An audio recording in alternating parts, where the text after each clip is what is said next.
نحمدہ نصلی علی رسولہ الکریم اما بعد فاعوذ باللہ من الشیطان الرجیم بسم اللہ الرحمن الرحیم۔ سورہ بقرہ آیت مبارکہ نمبر 41۔ بسم اللہ الرحمن الرحیم۔ وآمنوا بما انزلت مصدقا لما معکم ولا تکونوا اول کافر بہ ولا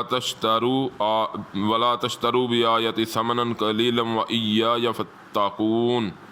آمنت باللہ وصدق اللہ العظیم۔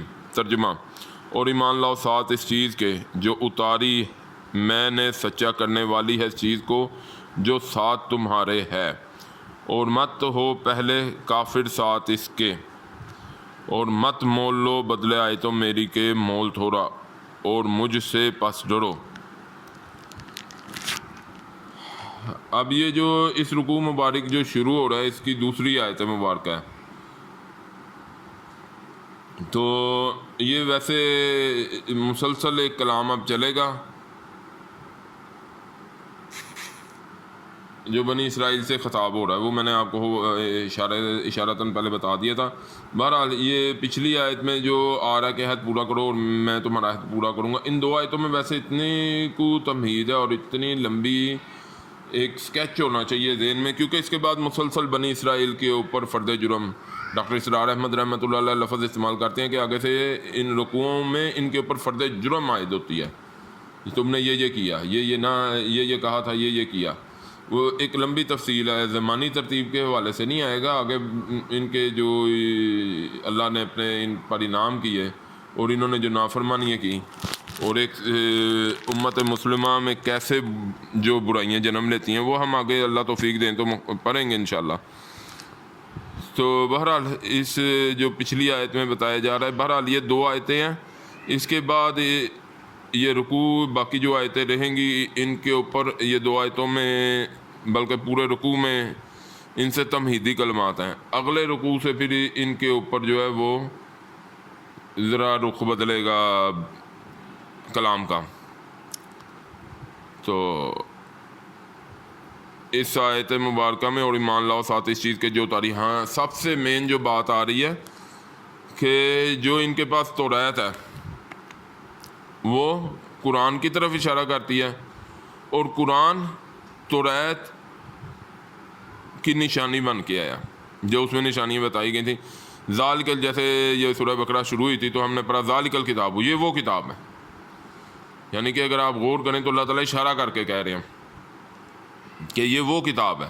کنہیں بتایا جا رہا ہے؟ جنہیں پتا تھا انہیں بتایا جا رہا تھا نا۔ اگر قرآن کا آپ اشارہ دیکھیں تو سب سے پہلے بنی اسرائیل کو لگنا چاہیے تھا قرآن آیا ہی ہمارے لیے، لیکن انہیں اس چیز کی جو تھی وہ غلط فہمی ہو گئی ان کے اندر کہ نبی آخری زماں ہم میں ہوں گے، اور نہ معلوم کون کون سی غلطیاں جو انہوں نے اپنے اندر گاڑ لی ہوئی تھیں، کون کون سی حماقتوں نے، اور وہ ہوا اسی وجہ سے کہ وہ تکبر میں آ گئے۔ اور آپ تکبر، بغض، حسد، آپ یہ سیری یاد رکھیں، تکبر میں آئے اور انہوں نے دوسروں کو بغض اور حسد میں مبتلا کیا، اور ایک لمبی آپ اگر ان کی کوشش دیکھیں جو آج تک جاری ہے نبی اسلم سے دشمنی کی، حالانکہ قرآن توریت کی تصدیق کر رہا ہے اور توریت میں قرآن کا ذکر ہے، نشانیاں موجود ہیں، قرآن اور نبی پاک صلی اللہ علیہ وسلم مل کر جو اللہ تعالیٰ نے ان کے لیے بتایا ہوا تھا کہ آئیں گے آخری نبی و زمان۔ تو نبی آپ کو ایسے پہچانتے ہیں جیسے اپنے بیٹوں کو، تو اللہ تعالیٰ نے ان سے جو حق تھا ان کا، جو انہوں نے ادا کرنا تھا گواہی دینے کا، وہ ان سے چھین لیا۔ اور ایمان لاؤ ساتھ اس چیز کے جو اتاری ہے میں نے سچا کرنے والی ہے اس چیز کو جو ساتھ تمہارے ہے، اور مت ہو کافر ساتھ اس کے، یعنی کہ اپنی ہی کتاب کا کفر کر رہے ہو۔ اب دیکھیں نا، غور کریں تو بات سمجھنے والی ہے کہ جو اپنی کتاب ہے جسے مان رہے ہیں، سارا کچھ مان رہے ہیں، اس پر عمل نہیں کر رہے۔ وہ کہہ رہی ہے، توریت کہہ رہی ہے کہ نبی پاک صلی اللہ علیہ وسلم کا اقرار کرو۔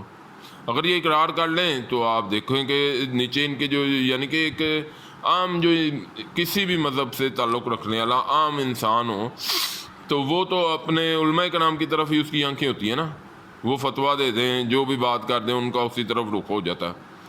تو اگر یہ ان کی رہنمائی کرتے، جو ان کا اوپر حق تھا، قرض تھا ان کے جو بھی آگے دین میں بڑے تھے، تو انہیں ان کے اوپر فرض تھا کہ یہ ان کی رہنمائی کرتے، اور نبی صلی اللہ علیہ وسلم کو پہچان لیا تھا تو انہیں بتاتے تاکہ وہ آسانی سے مان لیں.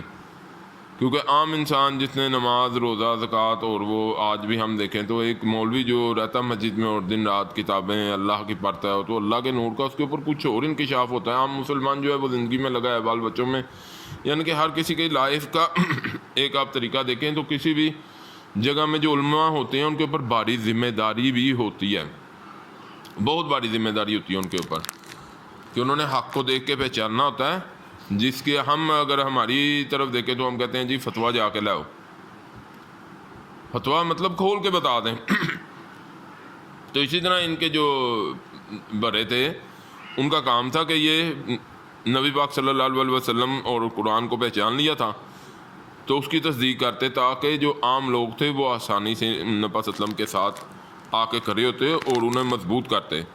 تو کیا انہوں نے مضبوط نہیں کیا تو اسلام غالب نہیں ہوا؟ ایک شکل تو سوچنے کی یہ ہے کہ انہوں نے چاہا کہ ہم وہ پیچھے کہہ رہا ہوں بلکہ سورہ توبہ میں، کہ یہ اللہ کے نور کو اپنی پھونکوں سے بجانا چاہتے ہیں. تو آپ دیکھیں تو اللہ تعالیٰ نے بتا دیا، جہاں کہہ دیا کہ میں تو اپنے نور کا اتمام کر کے رہوں گا. تو اللہ نے جو کہا اور جو انہوں نے چاہا، تو آپ غور کریں گے تو اس نتیجے کو بآسانی سمجھ آ جائے گی. دنیا میں ہوتا ہے وہ یہ جو اللہ نے بتایا، جو اللہ کو منظور ہے. انسان کے چاہنے نہ چاہنے سے کوئی فرق نہیں. انہوں نے نبی صلی اللہ علیہ وسلم کے رستے میں روڑے اٹکائے اور انہوں نے جو چیزیں بتا دیں، جو باتیں بتا دیں کہ وہ ہوئی نہیں، آج تاریخ گواہ ہے. بہرحال یہ تو اس لیے بتاتا ہوں، بات ساتھ ذرا تمہید باندھتا ہوں کہ سمجھنے میں ایک پختگی آ جائے قرآن کو سمجھنے میں، تاکہ عمل کرنے میں آسانی ہو. اور سب سے اہم نقطہ جو اس میں اٹھایا جا رہا ہے، اور مت مول لو بدلے آیتوں میری کے مول تھوڑا، یعنی کہ یہ جو فتوے دیتے تھے بیٹھ کے اپنے عام لوگوں کو، جس کا میں نے پیچھے بتایا کہ عام انسان تو اپنے نیک اور متقی اور بڑے عالموں کے پاس ہی جاتا ہے، فتوے تقوے جو بھی انہیں چیز کی سمجھ نہیں آ رہی ہوتی وہ ان سے سمجھ لینے جاتا ہے. اور یہ لوگ کیا کرتے تھے، اپنی جو کسی کو سمجھ آ رہی ہے اسے اس کے مطلب کا فتویٰ دے دیا، نقصان نہ ہے. تو یہ سب سے اہم، ویسے یہ موضوع بہت بڑا ہے کہ اللہ کی آیتوں کے عوض تھوڑا سا مول نہ لو. جو آج بھی آپ دیکھیں گے تو یہ کام ہو رہا ہے، اور سب سے عام اور سب سے آسانی سے جو چمکنے والا کام ہے وہ یہی ہے کہ سادہ لو مسلمانوں کے کھیلوں ان سے، جیسا وہ چاہتے ہیں ویسا انہیں فتویٰ دے دو، اور جیسا تم چاہتے ہو ویسے ان سے رقم لے لو. لیکن یہ اتنی کو بڑی دین سے غداری ہے، یہ بہت بڑا بہرحال موضوع ہے. اب ٹائم بھی چونکہ زیادہ ہو چکا ہے، تو یہ ہے کہ یہ 2 آیتیں جو ہے بہت قیمتی ہیں.